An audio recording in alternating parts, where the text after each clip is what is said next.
Bonjour à tous, on se retrouve pour le deuxième épisode de mon podcast. Je suis Ilana Jean-Joseph et bienvenue dans Vide Grenier.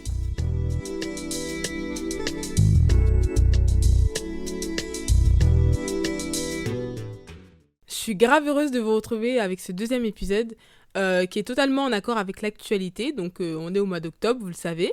Et c'est un mois assez spécial parce qu'on va parler d'une maladie dont on ne parle pas souvent tout au long de l'année. Et c'est le cancer du sein précisément. Du coup, pour la cause, j'ai décidé d'interroger Johanna Lugeri et Benjamin Mitieno qui ont toutes les deux vécu cette épreuve.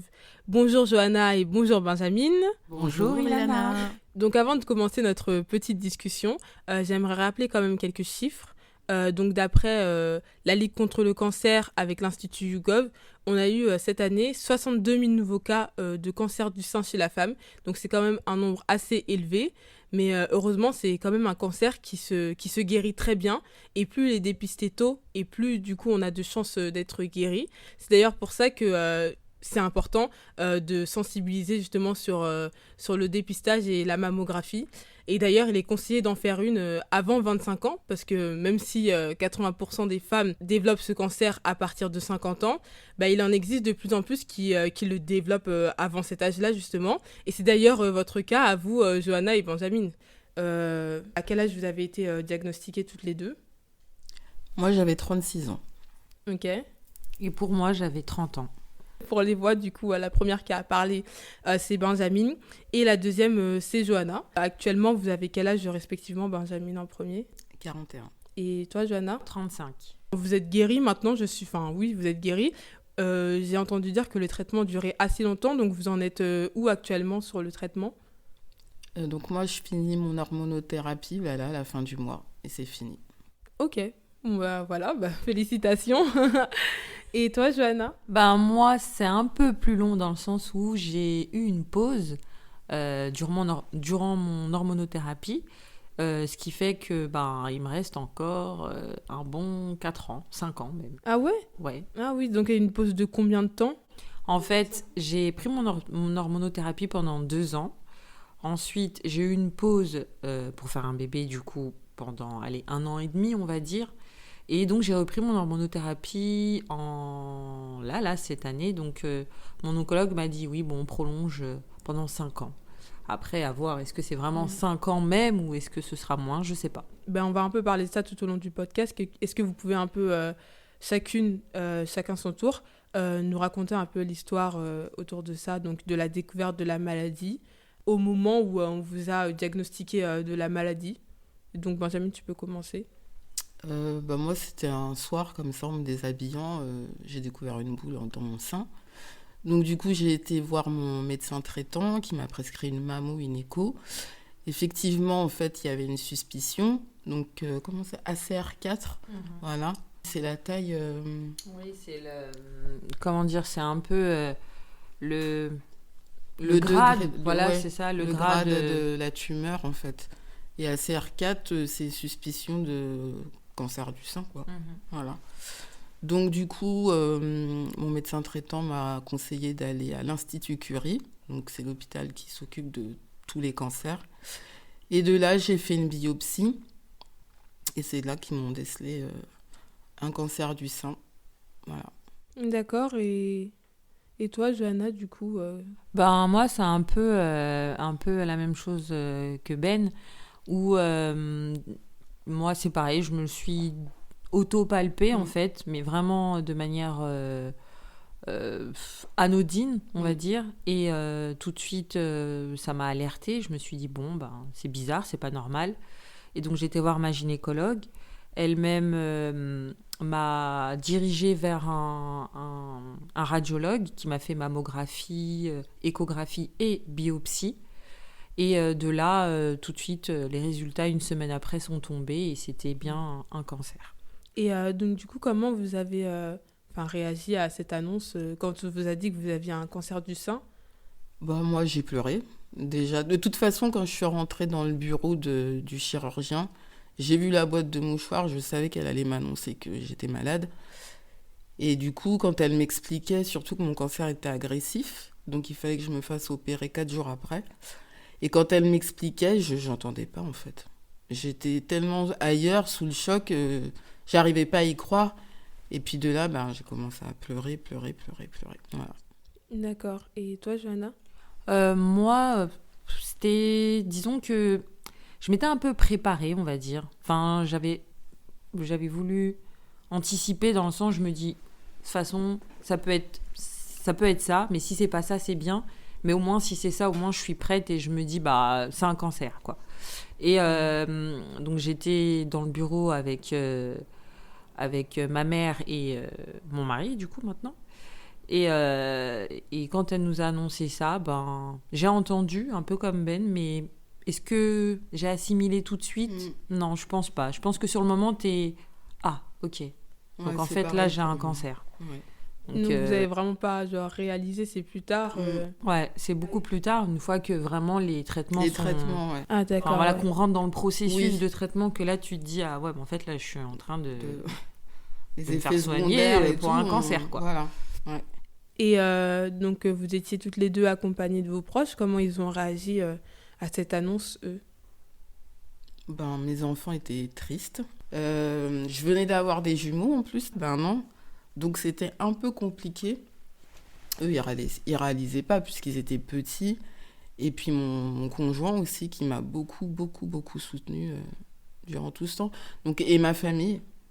Et c'est très important et je pense que c'est grâce à ça que j'ai pas lâché. Je me suis toujours accrochée malgré les durs effets secondaires de la chimio parce que c'était vraiment pas facile. Mais grâce à ma famille, franchement, j'ai tenu bon, quoi. De toute façon, il n'y avait pas le choix, hein, c'est comme ça. Voilà. Et moi, c'est pareil, hein, franchement, ils ont tous été un peu choqués, on va dire, parce que c'est pareil, tu t'attends pas à avoir un cancer à l'âge de 30 ans. Mais tous présents. En fait, dès le départ, on a tous été focus, en mode, ok, bon, t'as un cancer, bon, de toute façon, il n'y a pas le choix, il faut le faire, tu vas y arriver. Moi, je me souviens des paroles de mon frère qui m'a dit, mais de toute façon, t'es forte, c'est bon, tranquille, tu vas le faire. Et tout de suite, en fait, ça m'a rassurée de savoir qu'ils ont pas eu ce mood où, oh, ça y est, elle va mourir, ou tu vois, c'était dans le positif. Tout le monde a été dans le positif, et heureusement d'ailleurs qu'ils ont été comme ça, parce que moi, ça m'a permis de me dire, bon, si eux, ils sont forts, moi, ça me permettra d'être forte aussi. Et je pense que ça a été le cas vice-versa. Et puis heureusement, ouais, que ma mère était là, mon père, mon mari, du coup, et puis toutes mes copines qui m'ont soutenue, Ben aussi, en l'occurrence, parce que c'est aussi... Mais c'est comme ça qu'on est devenus amis. C'est ça, exactement, parce qu'elle était passée par là avant moi, et ça m'a permis de me rassurer, et puis de me dire, ok, bon, je veux passer par là, et d'anticiper aussi. Donc, ça a été que du plus. Et est-ce que vous avez eu quelques proches amis, qui ont changé de comportement en sachant la nouvelle, qui se sont éloignés, ou au contraire, qui se sont rapprochés de vous Oui, dès le départ. Parce que on te prend en pitié. Et moi, tout de suite, j'ai dit à tout le monde, écoutez, je suis malade, mais traitez-moi comme une personne normale. Voilà, sinon, ça ne va pas m'aider. Donc, c'est vrai qu'au début, les gens, comme elle dit, Johanna, ils sont choqués de par ton jeune âge. Avoir une maladie grave à 30 ans, 35 ans, 36, enfin, en tout cas en dessous de 50 ans, ça choque un peu les gens, ouais. Donc au départ, oui, moi c'était beaucoup... les gens pleuraient plus que moi, j'étais triste, mais j'ai mis le haut là tout de suite, et après ça a été, quoi. Mais je pense que avec du recul, c'était peut-être un peu égoïste de ma part, mais voilà. Pour moi, c'était ma maladie, c'était mon cancer. Et j'avais pas envie que les gens pleurent autour de moi, parce que moi, je voulais me battre. Et voilà, du coup... Et toi, Johanna ?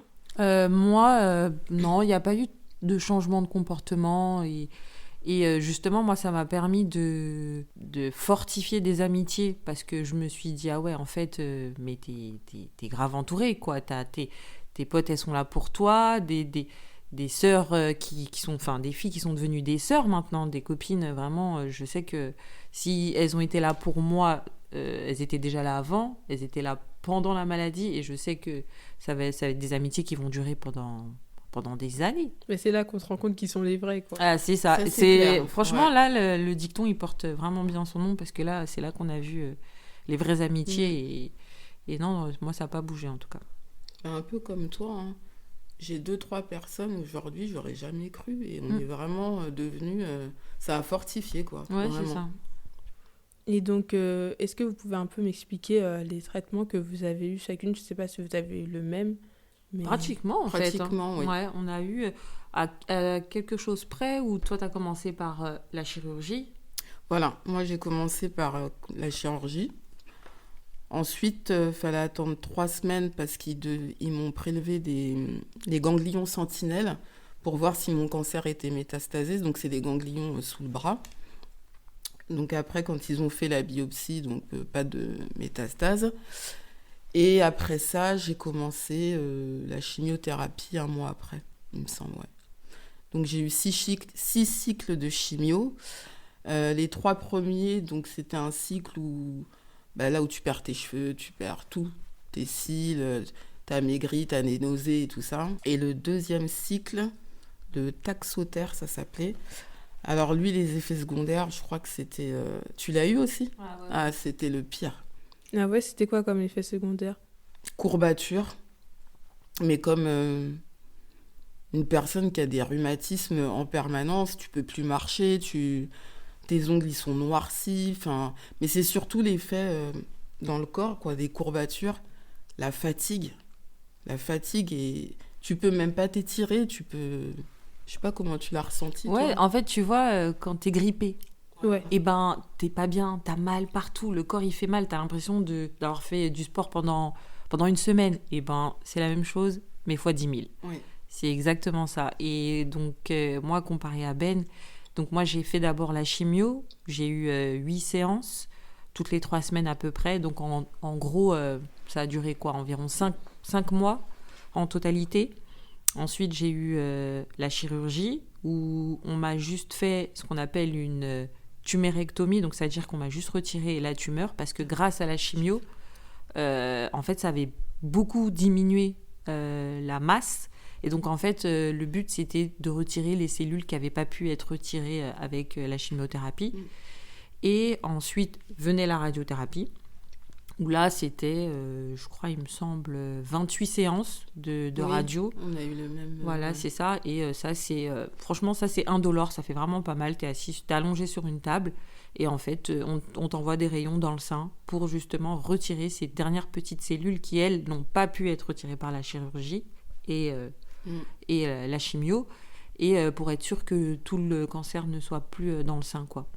Et donc, on a fini après par l'hormonothérapie pour éviter la récidive du cancer et surtout se protéger, quoi. Enfin, et pour continuer, disons, c'est la continuité du traitement, quoi. Comme on a toutes les deux eu des cancers hormonodépendants. Oui, c'est ça, ouais. Donc, ça veut dire que ces cancers se nourrissent des hormones. Donc, en fait, on a des traitements qui évitent tout ça, quoi. Et donc, au total, tous vos traitements que vous avez eus, ça a duré combien de temps?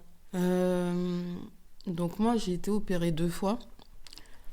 Parce qu'après la chimiothérapie, ils m'ont réouvert parce que, comme Johanna, il me restait des cellules précancéreuses. Et finalement, en fait, quand ils ont ouvert, ils se sont rendus compte que la chimio avait très bien fonctionné, donc je n'avais plus rien. Ensuite, j'ai commencé la radiothérapie, 28 séances comme toi. Donc en gros, allez, on va dire 1 an et demi.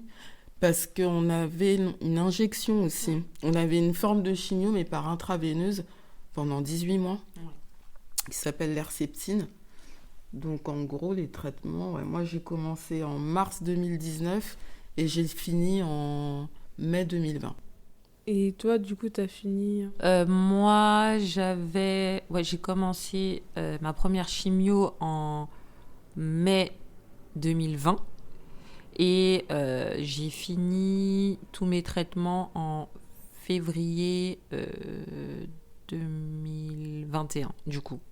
Et c'est en février 2021 que j'ai commencé l'hormonothérapie. Ok. Et donc tout à l'heure, vous aviez évoqué le fait de perdre ses cheveux pendant la chimiothérapie. Est-ce que c'était pas un peu traumatisant? Parce que je sais que les cheveux, quand même, dans la société, chez la femme, c'est vu comme une forme de féminité. Du coup, ça vous a pas un peu impacté? Bah moi, non, je m'y étais préparée. Et puis, on a un accompagnement quand même au sein de tout l'institut, quoi. Ils nous accompagnent, ils nous expliquent les effets secondaires, ils nous donnent les ordonnances pour la prémédication. Comme ça qu'on me dit, ouais, voilà. Donc non, préparé. Ok, ok. Et toi, Johanna, du coup, ton expérience de perte de cheveux? Ah, moi, ça m'a perturbée. Hein. Ah ouais? Moi, les cheveux... Non, en fait, j'avais anticipé. Parce que quand j'ai su que, justement, j'allais passer par la chimiothérapie, je me suis dit, bon, j'avais déjà les cheveux assez longs et j'avais pas envie de me retrouver avec une masse de cheveux qui tombe comme ça, par poignée. J'avais peur de ça. Donc, j'avais fait une coupe courte pour, justement, au moment où viendrait cette chute de cheveux liée à la chimiothérapie. Et ce qui s'est arrivé, quoi? On avait dit 3 semaines après, et Oui. c'est 3 semaines après, le vrai. Ouais, vraiment, ouais. Et où là, une fois qu'après, je voyais que les cheveux, que le peu de cheveux que j'avais tombaient, je me suis dit, bon, allez, on rase.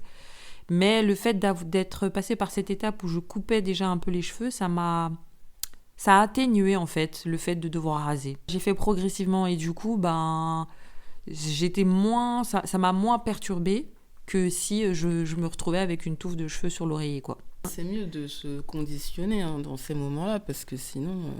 Ouais. Moi, j'ai rasé ma tête le lendemain de la première chimio.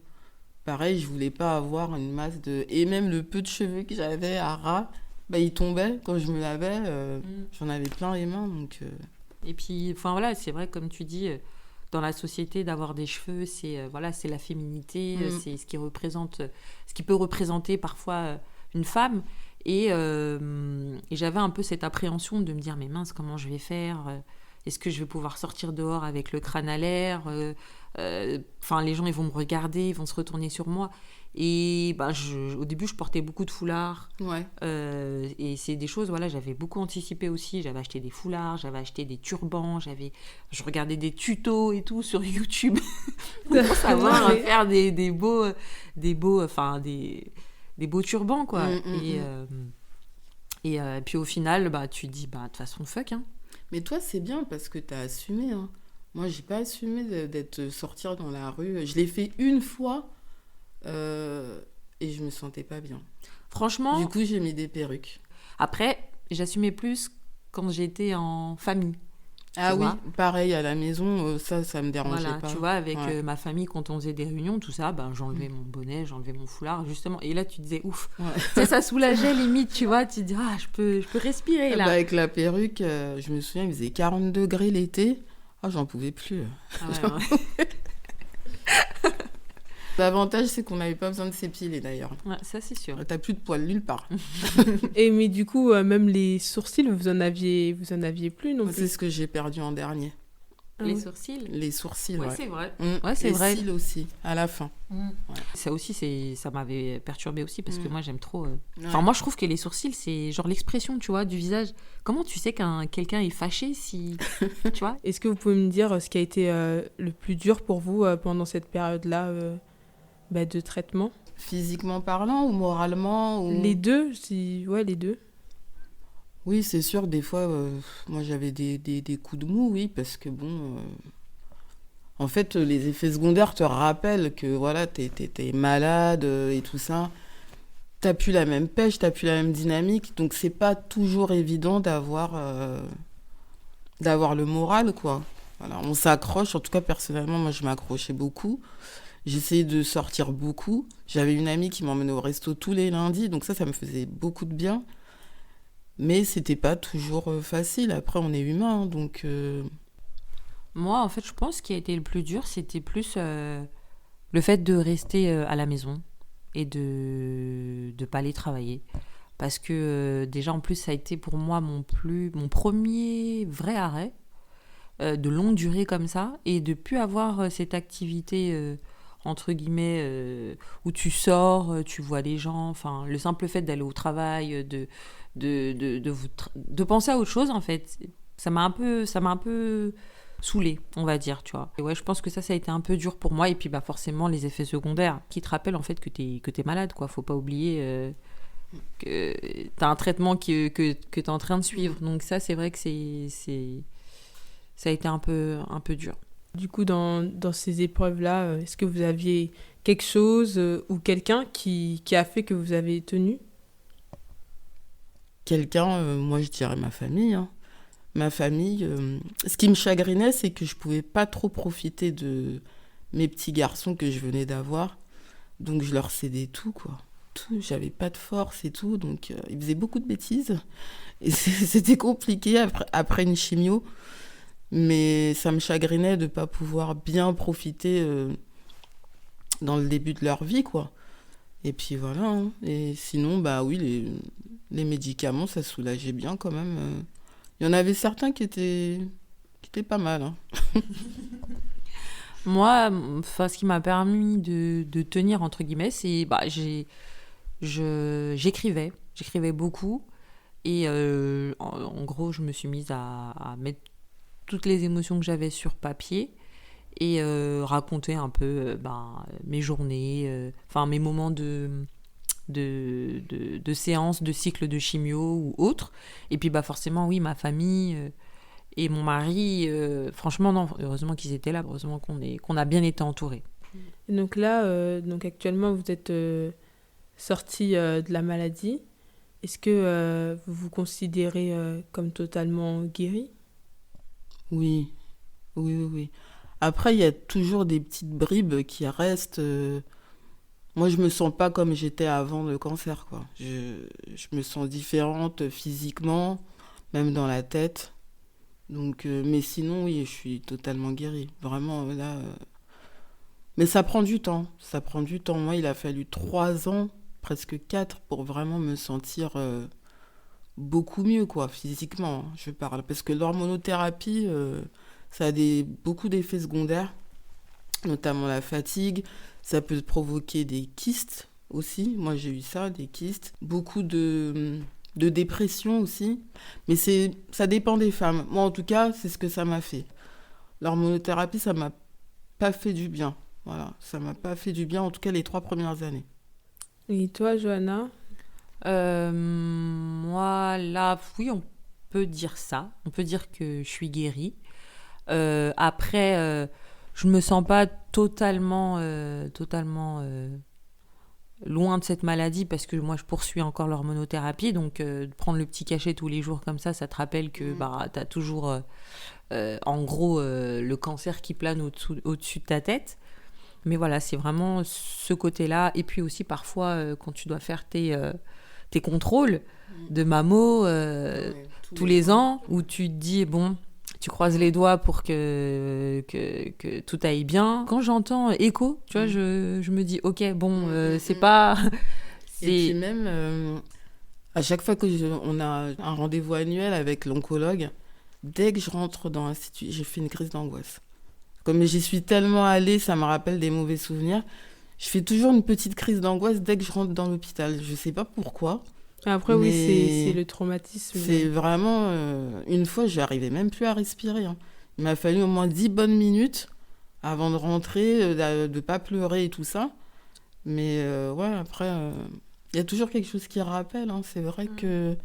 Et du coup, avoir le cancer, c'est quand même une épreuve... une grosse épreuve. Non, c'est une petite angine. La routine.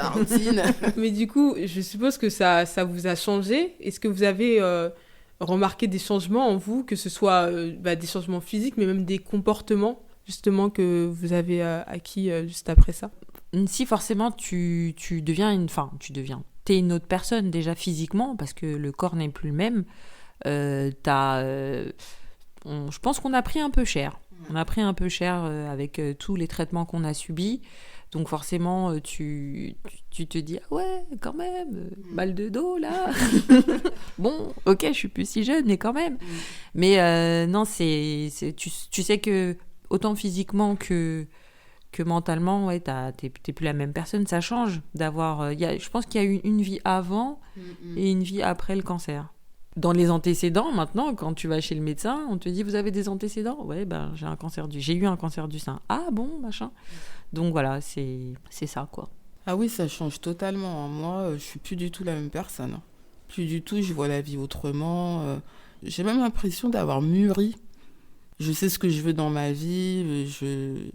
Ça m'a redonné beaucoup plus confiance en moi. Et puis maintenant, je relativise pour tout, quoi. Après être passée par là, je me dis, bon, il y a des droits, il y a plus grave dans la vie. Et j'aime la personne que je suis devenue, en fait. Malheureusement, il y a eu la maladie. Mais la femme que je suis aujourd'hui, j'aime beaucoup la femme. Voilà, j'aime beaucoup. D'accord. Et donc, du coup, ouais, tu disais que ça t'avait fait voir la vie d'une autre manière. Est-ce que Oui. tu as des exemples de ça, de moments où tu t'es rendu compte que c'était pas si grave que ça Je suis moins nerveuse. Je vais plus m'énerver pour des choses vraiment... D'accord. Et donc, vous m'aviez parlé toutes les deux de ce traumatisme un peu que vous aviez dès que vous entendiez échographie. Et comment vous faites pour continuer la vie malgré ces traumatismes-là ? Ben, je pense qu'en fait, t'as pas le choix. Hein. Tu te dis, de toute façon, je vais pas rester sur ça. Enfin voilà, il faut avancer, quoi. Tu te dis, bon, ok, j'ai eu le cancer, mais c'est pas ça qui me définit. Je suis pas Johanna Cancer, c'est pas mon nom de famille, tu vois. Et donc, tu essayes quand même de prendre les bons côtés de la vie et de dire que certes, tu as eu ce cancer-là, t'espères et tu pries bien évidemment pour que ça ne revienne pas, mais voilà, faut passer à autre chose. On y arrive difficilement, mais on arrive à passer à autre chose quand même. Ouais, on arrive à passer à autre chose quand même. Mais il y a quand même ce truc-là qui te rappelle à chaque fois, il y a toujours, le cachet, ah oui c'est vrai, ouais, cette année-là, il faut que je fasse mon écho. Au niveau psychologique, du coup, comment vous avez fait pour passer à autre chose, quoi ? Parce que je me dis que c'est quand même compliqué. Est-ce que vous avez eu des éléments, des personnes qui a fait que vous avez réussi un peu à passer à autre chose dans votre vie ? Je pense que tu passes pas vraiment à autre chose. Je pense que, de toute façon, tu vis avec le cancer. Enfin, c'est quelque chose qui fait partie de ta vie, qui fait partie de toi, du coup. Mais psychologiquement, je pense qu'il faut se faire violence, il faut se dire, comme je te disais, je suis pas, c'est pas forcément le cancer qui me définit, je ne suis pas que ça. J'ai eu un cancer, certes, je l'ai combattu. Et maintenant, il faut reprendre le dessus, tu vois. Je pense que pendant la maladie, bien évidemment, tu vis autour de ça. Après la maladie, c'est là, mais c'est pas que ça, tu vois. Ta vie ne tourne pas autour de ça. Tous les projets si tu as des projets, les projets que tu as dans ta vie te permettent aussi d'avancer, de te dire, au moins, j'ai eu ma maladie, mais j'ai quand même réussi à avancer, j'ai quand même réussi à avoir des projets. Moi, pour ma part, j'ai acheté ma maison, je me suis mariée, j'ai eu un enfant. Donc tout ça, tu vois, tu te dis que c'est pas parce que j'ai été malade que je n'ai pas pu aboutir à certaines choses, quoi. Et toi, Benjamin, du coup, tes projets, ce serait quoi ? Moi, après la maladie, je me suis découvert une passion de maquillage. J'ai commencé pendant le Covid. Je regardais des tutos, des choses comme ça. Et puis, j'ai commencé à me maquiller sur les réseaux. Et ça m'a beaucoup plu. Donc, c'est là où j'ai vu que j'avais vraiment changé. Ça, c'est quelque chose que je n'aurais jamais fait avant. Donc, je faisais des mini-vidéos de make-up. Voilà. Et ça m'a vraiment aidée. Après la maladie, l'après-cancer, ça m'a vraiment épanouie. Et puis, prendre soin de moi et tout ça. Vraiment, je me suis...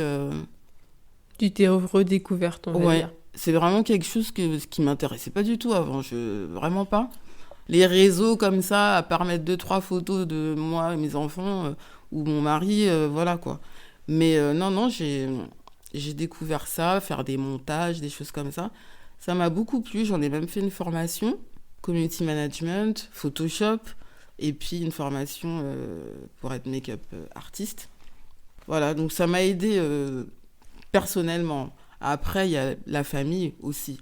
Les enfants, le conjoint, les frères et sœurs, ça aide beaucoup, comme on disait au départ. Ouais. D'accord, donc on va conclure cette petite discussion avec un jeu assez spécial qui s'appelle le jeu des 5 questions. Et contrairement au premier épisode, j'ai vraiment 5 questions cette fois. Je ne sais pas si vous connaissez les règles, mais je vais quand même les rappeler pour ceux qui n'ont pas écouté l'épisode 1. Vous allez choisir un nombre entre 1 et 5, en incluant 1 et 5. Et je vous poserai la question qui a ce nombre-là. Par contre, vu que vous êtes deux, il va falloir vous mettre d'accord, toutes les deux, sur le nombre à choisir. Tu choisis quel nombre, toi? C'est quoi la date de ton anniversaire? Mais c'est le 1? Le 1? Ben oui. Donc 1. Ok. Que diriez-vous aux femmes qui se battent encore contre la maladie actuellement? Moi, je leur dirais, il faut pas lâcher. Il faut rester focus. Et de toute façon, dans la grande majorité des cas, on voit le chemin au bout du tunnel. C'est dur, c'est long, mais il faut pas lâcher. Et surtout d'être bien entouré et de pas rester seul. Je pense que ça, c'est vraiment important d'avoir des gens autour de soi parce que c'est ça qui te permet de ne pas lâcher et de penser aussi à autre chose, de voir autre chose. C'est important. D'accord. Et toi, Benjamin? T'as tout dit. Ok, vous êtes d'accord aussi pour. Ouais. Ok, bon, bah ça va être la fin de ce podcast. Je remercie les auditeurs de ce podcast et je vous remercie aussi, surtout vous, d'avoir accepté de vider vos cartons avec moi durant cet épisode. Donc, on va tous vous dire au revoir. Merci beaucoup. Au revoir. Au revoir.